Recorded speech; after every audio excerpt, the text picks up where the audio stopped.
Assalamualaikum warahmatullahi wabarakatuh. Selamat berjumpa kembali dengan saya, Sumira, di persamaan garis lurus bagian yang pertama, yang merupakan materi matematika kelas 8 semester 1.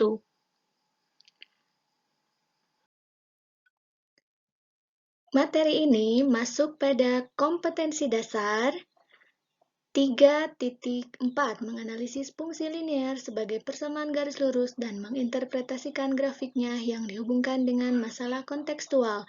4.4 menyelesaikan masalah kontekstual yang berkaitan dengan fungsi linear sebagai persamaan garis lurus. Adapun indikator pencapaian kompetensi dari materi ini adalah pengetahuan. 3.4.1 membedakan persamaan garis lurus dan bukan persamaan garis lurus. 3.4.2 menentukan titik potong sumbu X dan sumbu Y dari suatu persamaan garis lurus. Untuk keterampilan 4.4.1 menyajikan masalah kontekstual ke bentuk persamaan garis lurus. Dari indikator pencapaian kompetensi tersebut dirumuskan tujuan pembelajaran sebagai berikut. Tujuan pembelajaran melalui kegiatan pembelajaran dengan pendekatan saintifik dan model discovery learning, peserta didik dapat 1. Membedakan persamaan garis lurus dan bukan persamaan garis lurus dengan benar dan penuh tanggung jawab. 2. Menentukan titik potong sumbu X dan sumbu Y dari suatu persamaan garis lurus dengan benar dan penuh tanggung jawab. 3. Menyajikan masalah kontekstual ke bentuk persamaan garis lurus dengan benar dan penuh tanggung jawab. Adakah yang tahu siapa ini? Ya, siapa? Beliau adalah René Descartes, yang dikenal sebagai Bapak Geometri Analitik, seorang matematikawan Perancis, fisikawan, filsafat, dan teolog. Banyak ahli yang mengakui beliau sebagai orang yang menemukan rumus kemiringan. Rumus kemiringan ini terdapat pada materi persamaan garis lurus. Dia adalah orang pertama yang memperkenalkan penyelesaian untuk kemiringan dan persamaan linear. Meskipun tidak banyak tulisan yang menunjukkan secara langsung bahwa beliau penemu rumus kemiringan, namun banyak matematikawan mengatakan bahwa rumus kemiringan adalah milik René Descartes. Diingat ya. Banyak hal di sekitar kita yang berhubungan dengan persamaan garis lurus, di antaranya jika kita mengendarai sepeda motor dengan kecepatan tetap, maka kita dapat menempuh jarak tertentu untuk kurun waktu tertentu. Nah, hubungan antara jarak dan waktu tersebut dapat kita interpretasikan sebagai suatu persamaan garis lurus. Selain itu, jika kalian pernah mengisi bak mandi dengan kecepatan air yang mengalirnya itu tetap, maka volume yang terisi ke dalam bak mandi dengan waktu itu memiliki hubungan yang bisa kita interpretasikan sebagai suatu persamaan garis lurus. Untuk lebih jelasnya, mari kita berlanjut ke materi. Yang pertama, tentang bentuk umum persamaan garis lurus. Yang kedua, tentang titik potong sumbu X dan sumbu Y.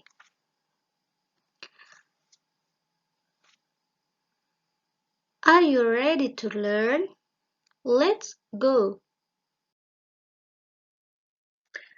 Amati kedua gambar berikut. Silahkan diamati gambarnya. Kemudian jawab pertanyaan berikut. Dari kedua gambar tersebut, informasi apa yang kalian peroleh? Ya! Pada kedua gambar terlihat grafik berupa garis lurus. Grafik pada gambar 1 merupakan grafik persamaan Y sama dengan negatif 3X, dan grafik pada gambar 2 merupakan grafik persamaan Y sama dengan 4X kurangi 5. Kedua garis lurus yang terbentuk diperoleh dengan menghubungkan titik-titik koordinat yang memenuhi persamaan pada gambar 1 dan pada gambar 2. Karena grafik persamaan Y sama dengan negatif 3X dan Y sama dengan 4X kurang 5 berbentuk garis lurus, maka persamaan Y sama dengan negatif 3X dan Y sama dengan 4X kurang 5 merupakan persamaan garis lurus. Persamaan Y sama dengan negatif 3X dapat ditulis menjadi negatif 3X kurangi Y sama dengan 0. Dan persamaan Y sama dengan 4X kurangi 5 dapat ditulis menjadi 4X kurangi Y kurangi 5 sama dengan 0. Bentuk umum persamaan garis lurus, bentuk eksplisit, dan ada juga bentuk implisit. Bentuk eksplisit persamaan garis lurus dapat dituliskan sebagai Y sama dengan MX tambah C, dengan X dan Y merupakan variabel atau peubah, M sebagai gradien, dan C konstanta. Bentuk implisit dari persamaan garis lurus dapat dituliskan sebagai AX tambah BY tambah C sama dengan 0, dengan X dan Y sebagai variabel, serta A, B sebagai koefisien dan C konstanta. Agar lebih paham, perhatikan contoh berikut ini. Berikut ini disajikan beberapa contoh dari persamaan garis lurus. Yang pertama, Y sama dengan 3X tambah 1. Yang kedua, 3Y sama dengan negatif X kurangi 2. Yang ketiga, 2X kurangi Y tambah 4 sama dengan 0. Dan yang keempat, X tambah 2Y sama dengan 3. Silakan amati baik-baik dari contoh-contoh tersebut. Kemudian diingat. Coba, sekarang kalian berikan contoh persamaan lain yang merupakan persamaan garis lurus. Bisa kan? Kalau begitu, kita lanjutkan ke materi berikutnya. Titik potong sumbu X dan sumbu Y. Untuk menentukan titik potong di sumbu X, maka buat variabel Y sama dengan 0. Dan untuk menentukan titik potong di sumbu Y, maka buat variabel X sama dengan 0. Untuk lebih jelasnya, perhatikan contoh berikut ini.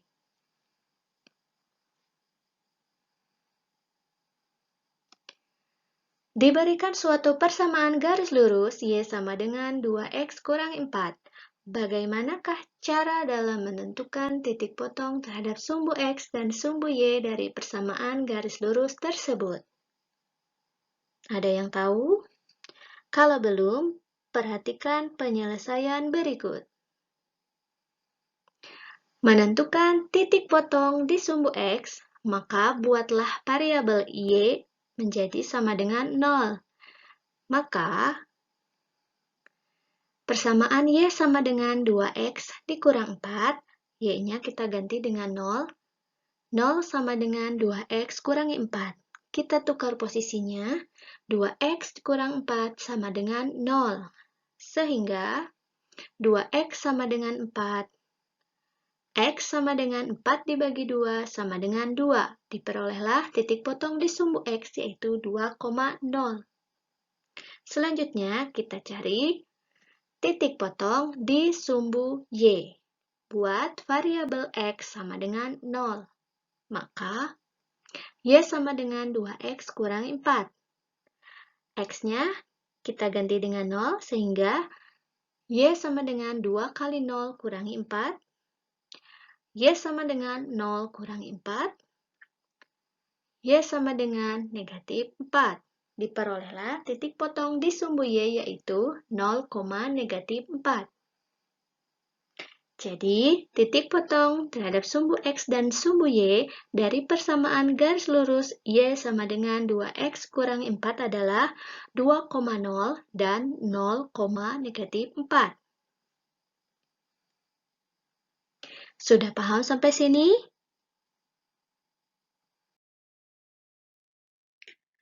Bagaimana menyajikan suatu masalah kontekstual ke bentuk persamaan garis lurus? Perhatikan contoh masalah berikut ini. Pak Ardi memiliki 3 orang anak yang masing-masing duduk di bangku sekolah SD, SMP, dan SMA. Sebelum adanya pembelajaran daring, penggunaan internet per hari hanya 3 GB untuk satu rumah. Namun, semenjak dilaksanakannya pembelajaran daring, penggunaan internet semakin meningkat setiap harinya, karena banyak aktivitas luar yang dialihkan menjadi di rumah saja.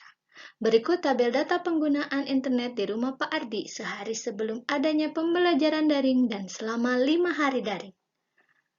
Jika penambahan penggunaan hariannya tetap, maka bagaimanakah penyajian masalah tersebut ke bentuk persamaan garis lurus dan berapa gigabyte penggunaan internet pada hari ke-15?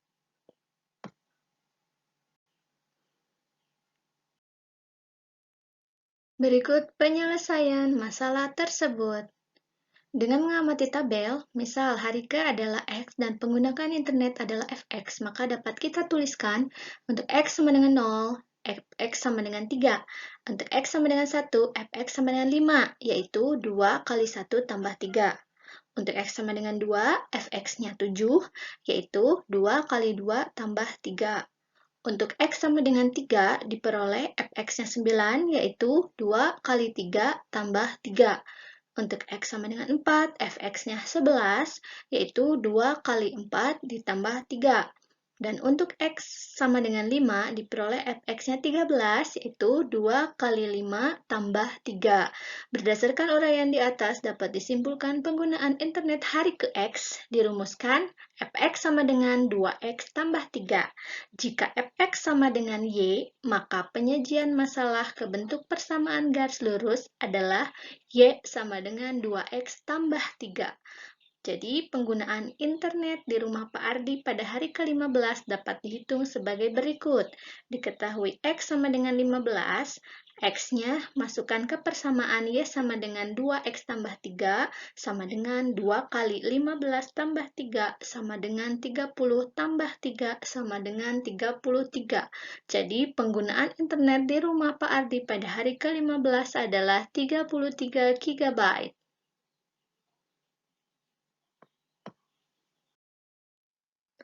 Bagaimana penjelasannya? Apakah bisa dipahami?